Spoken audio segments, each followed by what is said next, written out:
अस्सलाम वालेकुम YouTube friends and family. आज मैं आपके लिए लाई हूँ एक ब्रेकफास्ट की बहुत ही ज़बरदस्त सी और यूनिक सी रेसिपी। अंडे तो आपने बहुत किस्म के खाए होंगे, पर ये थोड़ा सा मेरे स्टाइल का है और जो हमारी फैमिली में बहुत ही पसंद किया जाता है, तो ज़रूर ट्राई करेगा। बहुत ही आसान सा है। तो उसके लिए लूँगी मैं एक fry pan, non stick fry pan लिएगा। उसमें मैंने डाले हैं 2 से 3 टेबलस्पून ऑयल।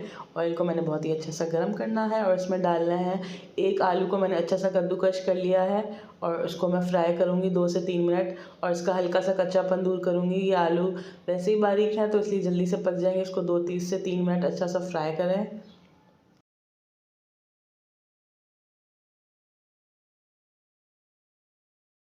आलू भी साथ साथ फ्राई हो रहे हैं, जब तक हम इसका मिक्सचर बना लेते हैं। इसके लिए लिए हैं मैंने 2 अंडे। आप 2 से 3 अंडे जितने दिल चाहे आप ले सकते हैं।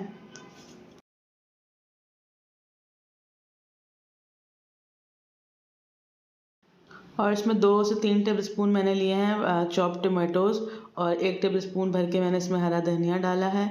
और मेरे पास कुछ मशरूम्स रखे हुए थे तो वो भी मैंने स्लाइस करके डाल दिए हैं। आपके पास ऑलिव्स हों तो आप वो भी डाल सकते हैं। हाफ़ टी स्पून इसमें जाएगी ब्लैक पेपर क्रश्ड और हाफ़ टी स्पून इसमें मैंने डाली है लाल मिर्चों का पाउडर और हाफ़ टी स्पून इसमें नमक जाएगा, या आप हस्बे ज़रूरत भी डाल सकते हैं। और थोड़ा सा लिया है मैंने ऑरिगेनो, इससे बहुत अच्छा टेस्ट होगा। बस इन सब चीज़ों को डालकर बहुत ही अच्छा सा मिक्स करना है। आपसे एक गुजारिश है, अगर आप मेरे चैनल पर नए हैं और पहली दफ़ा मेरी वीडियोस को देख रहे हैं तो मेरी वीडियोस को लाइक, सब्सक्राइब एंड शेयर करना ना भूलें। चलिए जी, अंडे तो हमारे बहुत ही अच्छे से फिट चुके हैं और अब मैं इस मिक्सचर को ट्रांसफ़र कर दूँगी वो पोटैटो वाले मिक्सचर में। जो पोटैटोज़ हमारे बहुत ही अच्छे से फ्राई हो चुके हैं, उसके ऊपर मैं अच्छा सा अंडे को फैला दूँगी।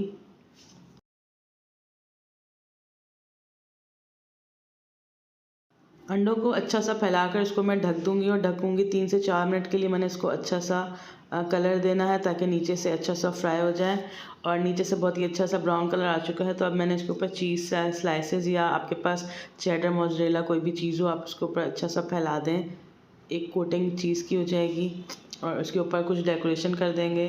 कुछ मैंने मशरूम के स्लाइसेस रख दिए हैं, कुछ मैंने कैप्सिकम के स्लाइसेस रखे हैं और थोड़े से टोमेटोज़। आपके पास जो जो वेजीज़ अवेलेबल हो आप उससे डेकोरेट कर सकते हैं। ये बिल्कुल पिज़्ज़ा फ्लेवर का अंडा होगा, बहुत ही अच्छा लगेगा। आपको ज़रूर ट्राई करिएगा और अपना फीडबैक ज़रूर दीजिएगा मुझे कमेंट सेक्शन में।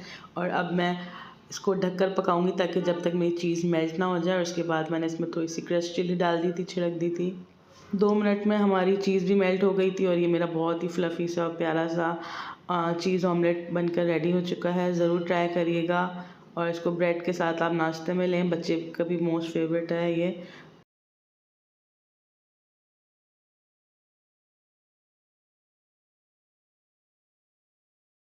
चलिए जी, नेक्स्ट रेसिपी तक के लिए अल्लाह हाफ़िज़। और मैं तो जा रही हूँ अपना ऑमलेट एंजॉय करने।